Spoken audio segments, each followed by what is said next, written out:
Hi, Talk to Me Tuesdayers. It is Tuesday, March the 25th. This is Liza.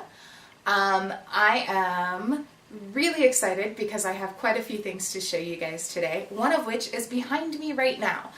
As you can see, I'm filming in a slightly different spot. I don't have a permanent design wall. I don't know exactly what to call it.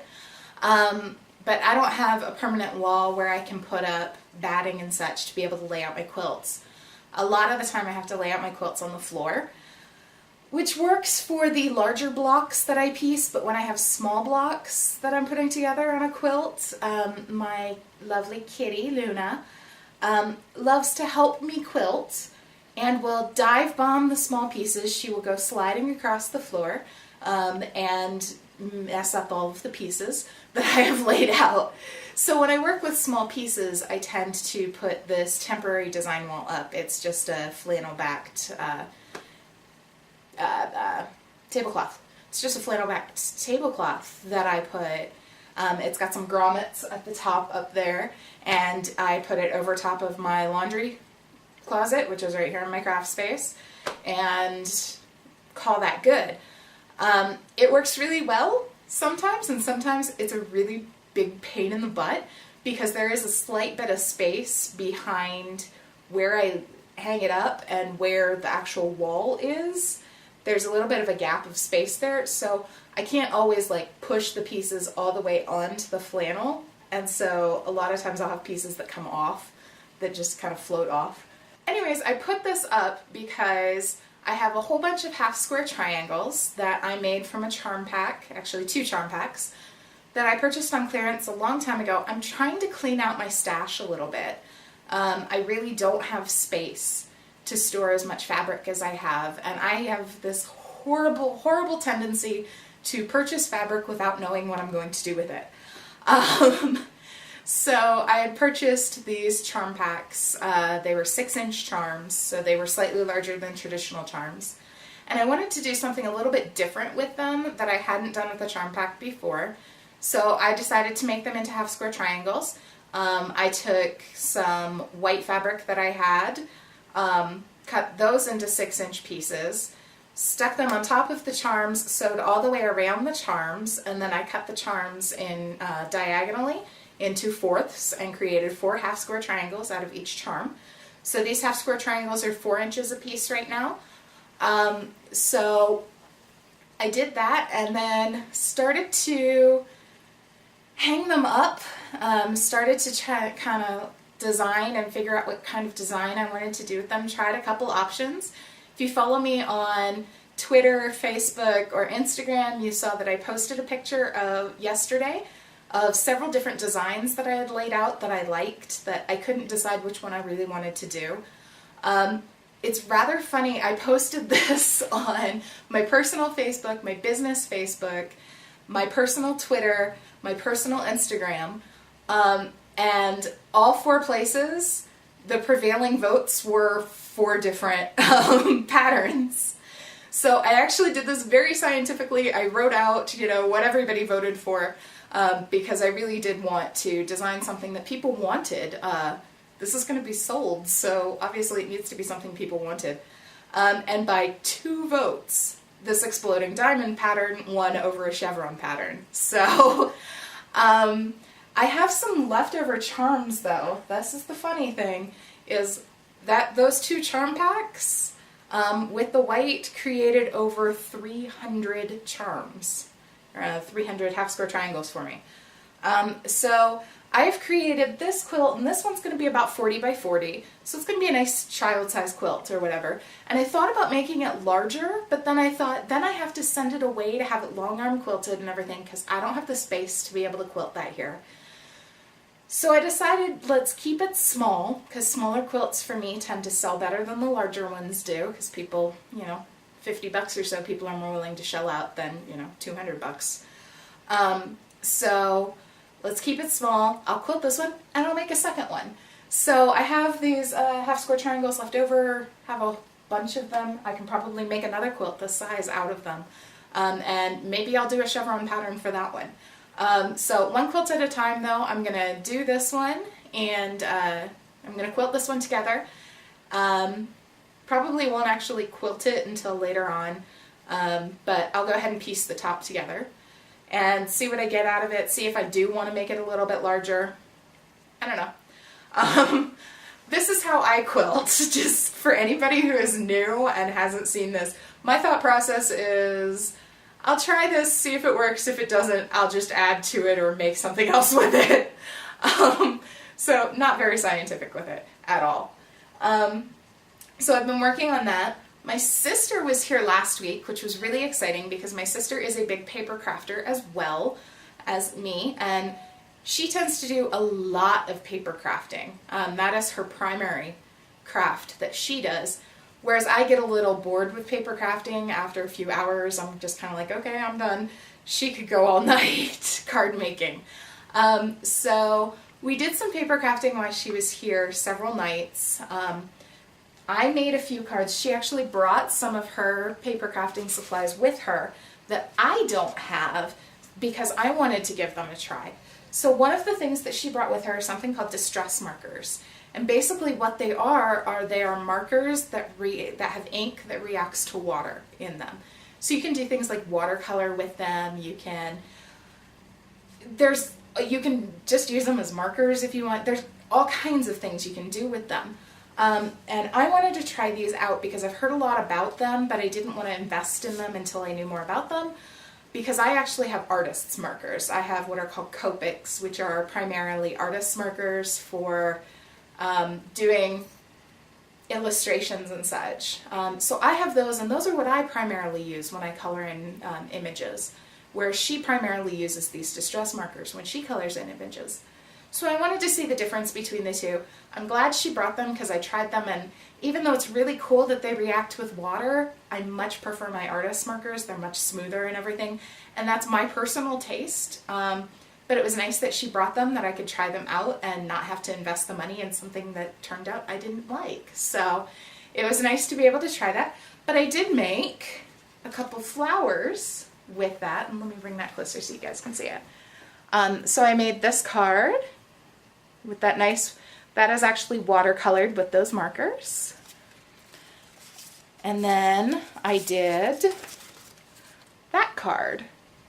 Same thing, that is watercolored with the, that flower is watercolored with the distress markers. So they're very cool, and it makes for a very nice technique and everything, but they're not my cup of tea, so. Speaking of tea, on a totally random side thought here, because this is the way my brain's working today apparently,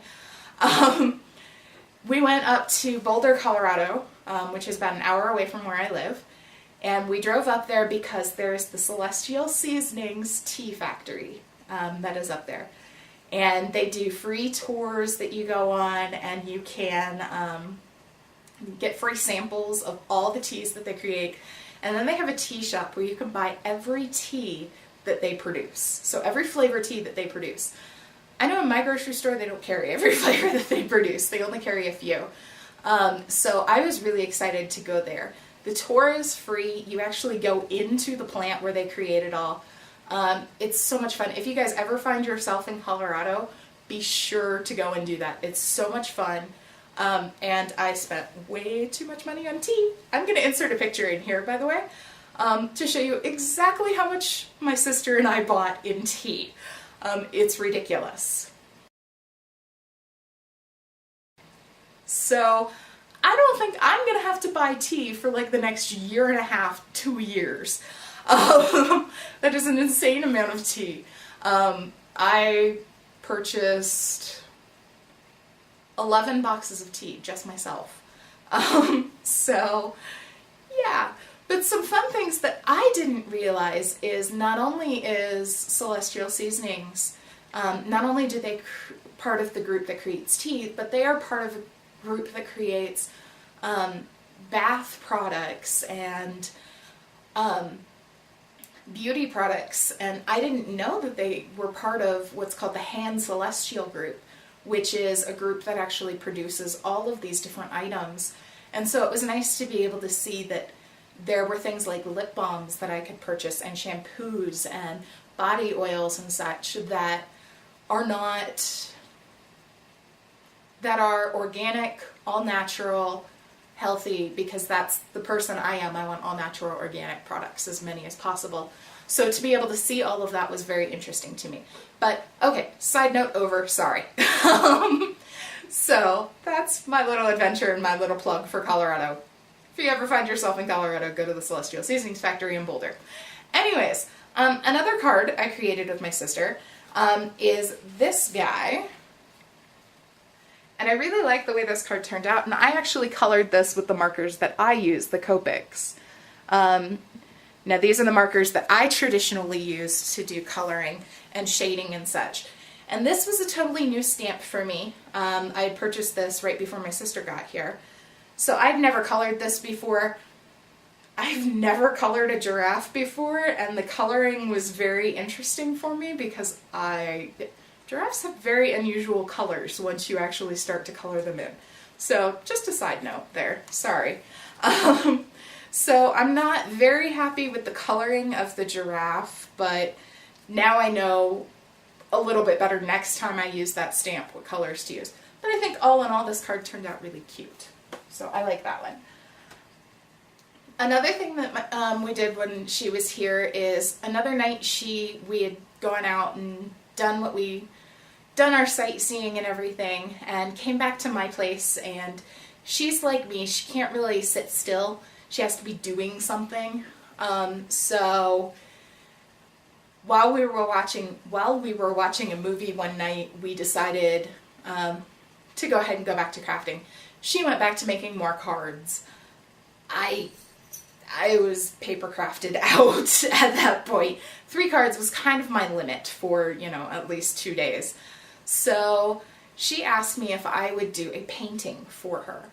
Now, I explained to her this is not something I can just, create in a couple hours and have her take home with her. It's going to take me a little bit of time. But she asked me to do a painting for her bedroom, and talked to her a little bit about it, talked to her about the decor of her bedroom, because she moved when I moved, and I really don't know her place very well.